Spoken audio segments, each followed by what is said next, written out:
Welcome to the Silver Screen Guide podcast. Join Corbin and Alan, along with guest hosts, as they bring their love for the cinema to discuss films from every genre and decade. Learn about the history of the film, little-known facts, and insightful explorations while they enjoy discussing your favorite film. The curtain is rising and your podcast is starting, so sit back, relax, and enjoy your guide to the silver screen. Welcome back, listeners, to the fourth installment in my Matrix movie review series. Today I am reviewing The Matrix Resurrections. So before we get into the review, it is the end of the year. Make sure to click subscribe so you will not miss out on all the great upcoming reviews coming out next year. Make sure you're also subscribed on the YouTube channel. Going to be doing some more videos over there. All the information you need to know is in the description below. So check out down there. There's tons of great stuff, timestamps, curated list of reviews, tons of stuff you're not going to want to miss out on. And no matter where you're at, make sure to leave us 5 stars and a short written review. That is a great free way to help out the podcast. So since Resurrections is a new movie, there wasn't much of a guide to go along with it. If you want to know the background as to how this movie did ultimately come about, listen to the end of The Matrix Revolutions. That's where I talk about some of the small details of how this film ultimately was made. But we are going to talk about some scores and some box office numbers before we get into my thoughts on the film. So first things first, this film was actually supposed to come out Friday, May 21st, 2021, but it was pushed back by 10 months and 11 days to April 1st, 2022. But it was shockingly moved up again. It was moved up to December 22nd, 2021. So that's ultimately when the film did come out. That's when we saw it. So it really wasn't much of a move. In fact, mostly from summer to winter. Now jumping into scores, this is currently enjoying a 3.1 on Letterboxd, which is the second highest rating. Only Reloaded has a 3.2. On IMDb, I think this is going to shock a lot of you listeners. 5.8, the lowest in the franchise, a whole point lower than Revolutions. Now on Metascore, it is actually the second highest in the franchise at 64. That's still in the green. Rotten Tomatoes critics, 64%. All of these scores are as of the time of this recording, as the time you're listening to it, listeners. By the time you're listening to this, who knows when in the future these scores could have changed. But nevertheless, as of this time, about a week after release, roughly a week after release, 64% critics rating. Critics are still giving it a watery but albeit positive review. Audience, 63%. 63% third highest. 64% is a major jump from the 35% the third film had. CinemaScore actually has the lowest in the franchise at a B-, whereas that title used to be towards Revolutions with a B. The B- is the lowest. Audiences are giving this dangerously close to a C+. So as you can see across the board with these scores that people are giving the film, they are anywhere from, I would say, bad to mediocre to positive. It is a weird, kind of mishmash of scores here. Nevertheless, what we can see is people are just saying it's all right. It's okay. It's nowhere near the levels of the first one. It's not one of the greatest films of all time. It's just straight up okay. It's a fun, okay time. In some instances, people are saying, it's close to on par with the second, much better than the third, whereas other places are saying it is worse than the third. So you're getting a very mixed reaction to this film. It's quite divisive, it seems like. Budget seems to be the biggest budget of the series, $190 million for a solo film. This is going to shock a lot of you listeners. This is the very first film in the series to not hit number 1 at the box office. Number 3, with an opening weekend gross of $12 million. Now, keep in mind, this is the lowest opening gross of the entire franchise by far. This did premiere day and date on HBO Max, so a lot of people did have the option to watch it in the comfort of their home. So I think that did cut into the box office numbers. But the other big thing is They went up against Spider-Man No Way Home, which was a big mistake, I would say. And it was also a mistake to go up against Sing 2. I think a lot of families were going out to the theaters, whereas this Matrix series it's been almost 20 years since we have seen Revolution. So it's been a long time. This is an older franchise, but nevertheless, people did come out to see it. It did beat The King's Man, which came in at number 4, 5.9 million. American Underdog nearly took over The King's Man, which is actually pretty significant. And of course, Steven Spielberg's West Side Story is just getting buried at the box office. So going up against some surprising heavy hitters aside from Spider-Man No Way Home was clearly going to, I think, crush this film. Matrix really didn't stand a chance. Seemed like a bad time to drop this movie off. So far, domestically, it's only grossed about 24.2 million, foreign markets 44.2, worldwide 68.4. It remains to be seen where this goes. I don't see it going up very far. I don't think this is going to do terribly well at the box office. But nevertheless, did the trailer get me into theaters? Well, clearly it did. I did go see this opening weekend with my father-in-law and my brother-in-law. My father-in-law is kind of a longtime fan of the franchise, saw the originals in theaters, whereas my brother-in-law, he's a little bit younger than me, and he had not seen the second and third installments, just the first. So he did have some confusion throughout this fourth one.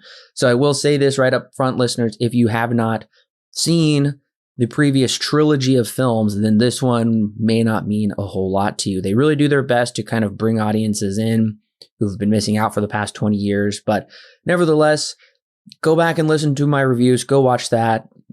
Get my thoughts on what those previous 3 films are, because I think my thoughts on this one are actually going to surprise you. All right, listeners, if you have not seen The Matrix Resurrections, like I said, it's streaming currently. It's in theaters currently. Go ahead and check it out if you don't want it spoiled for you. But then come back here and click play here, and we will be ready to talk about it.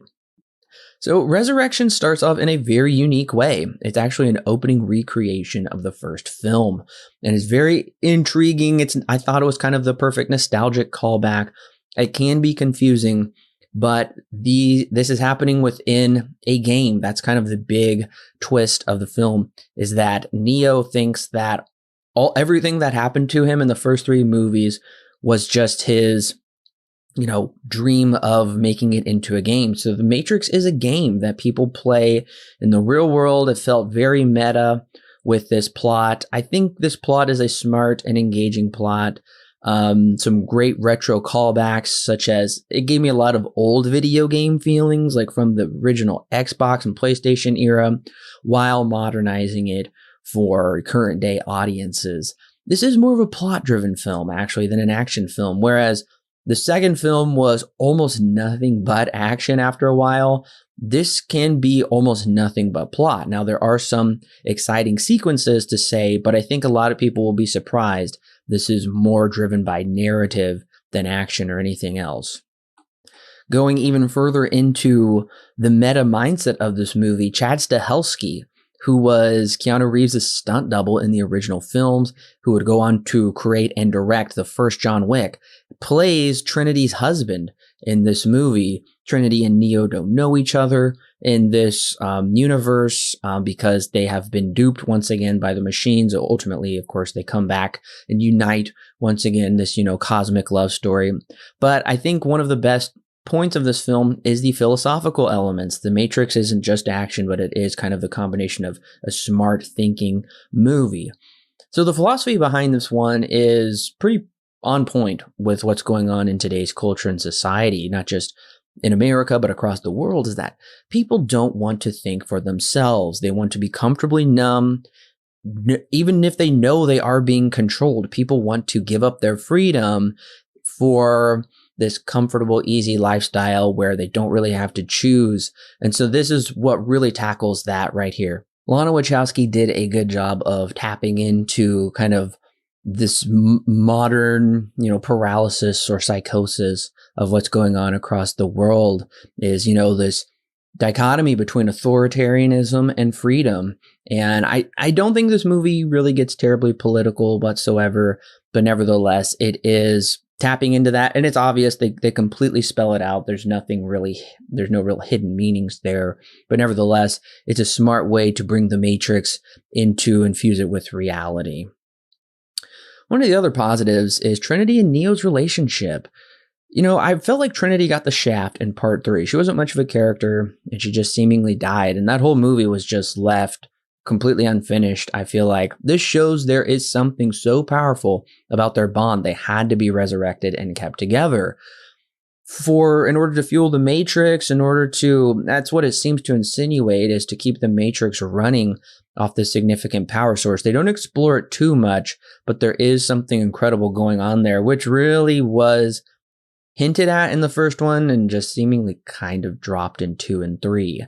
There is maybe some redeeming qualities that redeem it about Matrix 3, I should say, such as Sati and her father returns. Well, Sati returns and plays a role in the third act.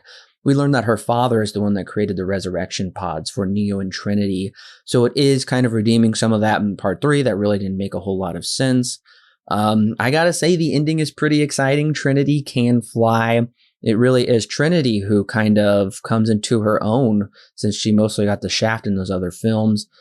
I think the score in this movie is good, but a bit of a ripoff of like Hans Zimmer from Batman Begins, or maybe from Inception. That's what it sounded like. It's not entirely original, but it worked well in the film. And of course, this has the best visual effects of all 3 films, especially since it came out much later.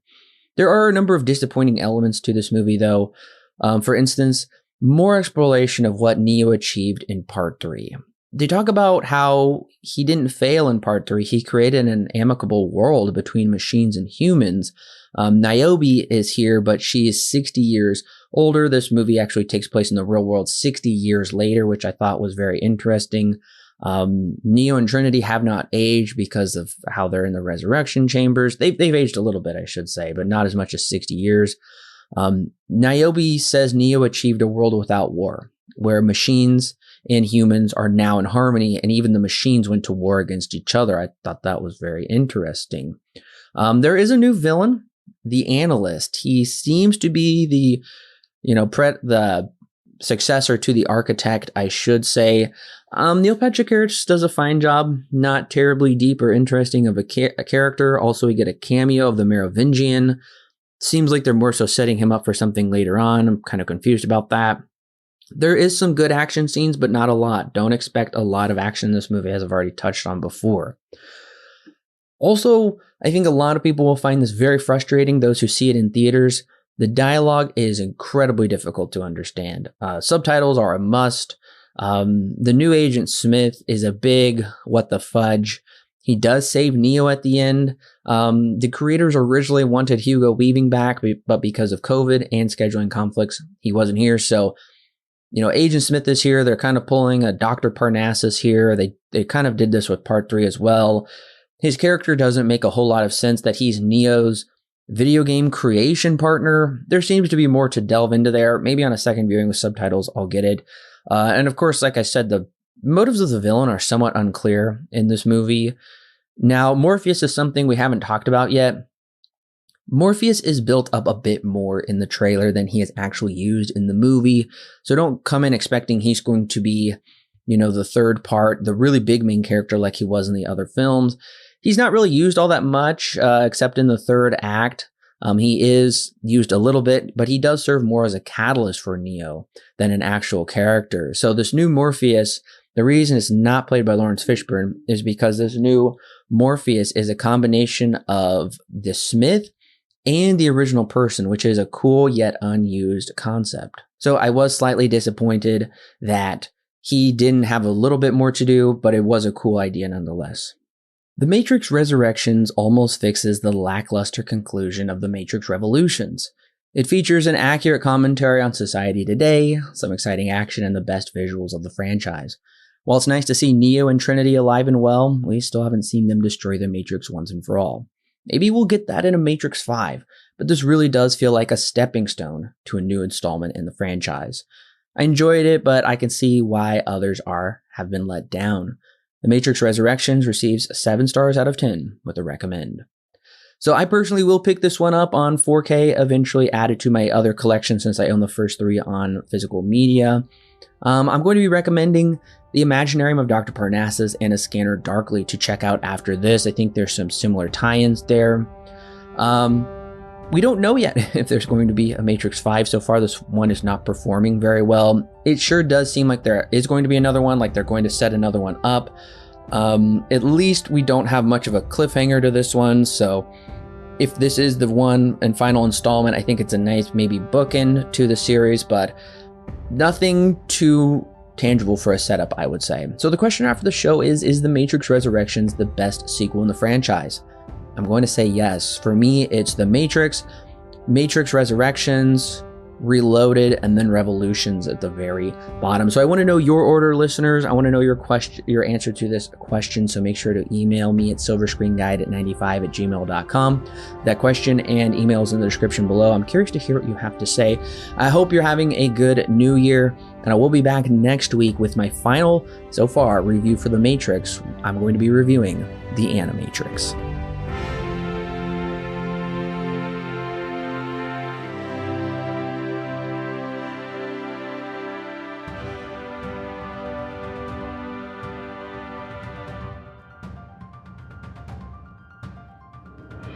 Hey listeners, it's Corbin. Don't forget to check out the exciting links in the description below that will connect you with more great movie reviews for your listening pleasure, and our YouTube, Facebook, and Twitter page, and of course our official website where you can read great articles and sign up for our free weekly newsletter. Also, if you want exclusive bonus content such as extra movie reviews, movie commentaries, and our thoughts on the latest movie news and trailers, plus more, then check out our Patreon page.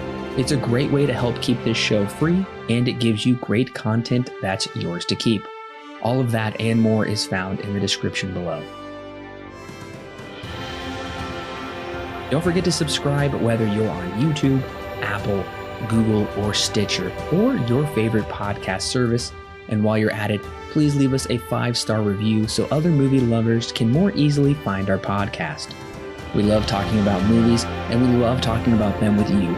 So don't forget to share with your friends and family, and we'll see you next week, listeners.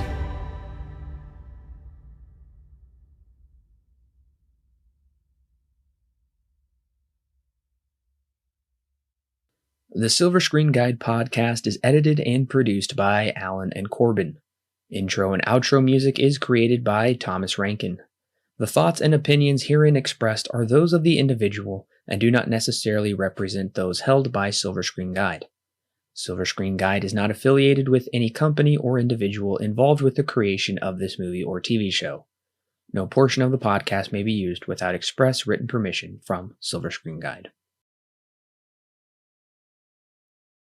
Gosh, the garbage man is fired up his engine. He's going to sit there forever in a stinking day.